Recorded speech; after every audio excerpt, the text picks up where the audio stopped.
नुसत्या आमदारकीसाठी जाणारा मी नाही, पदासाठी नव्हे तर मुद्द्यांसाठी युती करणारे विधान परिषदेच्या उमेदवारीबाबत कडूंनी आपली भूमिका मांडली तर शिंदेंचा पाईक म्हणून काम करू असं कडू म्हणाले.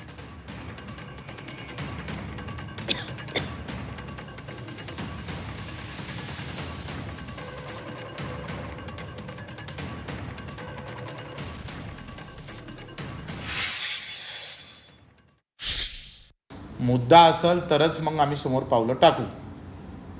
हमी भावाची लढाई आहे, मेळघाटातील काही प्रश्न आहे, स्कायवॉक आहे, फिरले मिल आहे, अचलपूरची शकुंतला आहे, एक्सप्रेस आहे, ह्या ज्या काही महत्त्वाचे मुद्दे आहे, काही संत्र्याच्या संदर्भातले असेल, ऊस उत्पादक शेतकरी, आमचे द्राक्ष उत्पादक, कांदा उत्पादक शेतकऱ्याच्या प्रश्नावर मात्र भूमिका स्पष्ट केली पाहिजे, त्या संदर्भात भूमिका मांडली पाहिजे. विधवा भगिनी आहे, म्हणजे लाडक्या बहिणीला तुम्ही 1500 देता, पण त्या परित्यक्त्या आणि विधवा भगिनी ज्या लाडक्या आहे, त्या बहिणी आहे, त्यालाही तुम्ही तेवढेच देता. ज्यांना पती नाही त्यांनाही तेवढे, ज्यांना पती आहे त्यांना पण तेवढेच. हे काही महत्त्वाचे मुद्दे आहेत, त्याचा प्रस्तावसुद्धा आम्ही शिंदे साहेबांना देऊ.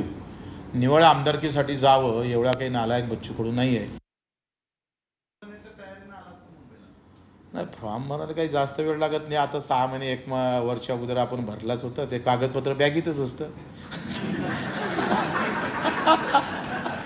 ही चर्चा झाली पाहिजे. मी काय म्हटलं का, निवळ आमदार व्हायचं असतं तर मी आता तुम्हाला हो म्हटलं असतं, पण मी काय म्हटलं का आमचे मुद्दे फार महत्त्वाचे आहे शेतकऱ्यांचे. आम्ही शिंदे साहेबांना आम्हाला विधान परिषद दिलं, आम्ही त्यांचे पाईक म्हणून राहू, मेहनतीनं काम करू, प्रामाणिकपणे लढू. शिवसेना किती वाढवायची आहे तोही प्रयत्न करू, तो विषय नाही आहे.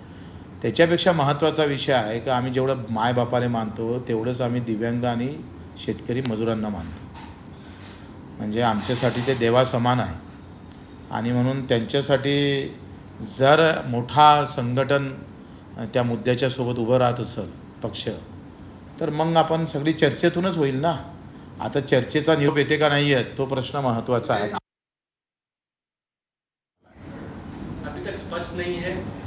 स्पष्ट करेंगे भी नहीं ना, फिर सब अभी बताएंगे तो फिर राजनेता बोलेंगे क्या लोग मुझे?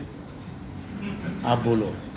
राजनेता जैसा रहना पड़ा, मैं अभी रहता नहीं था, अब लोग बोलते राजनीति जैसा रहते जाओ. बिल्कुल. हा, तुम्ही पेढे घेऊन ये जा.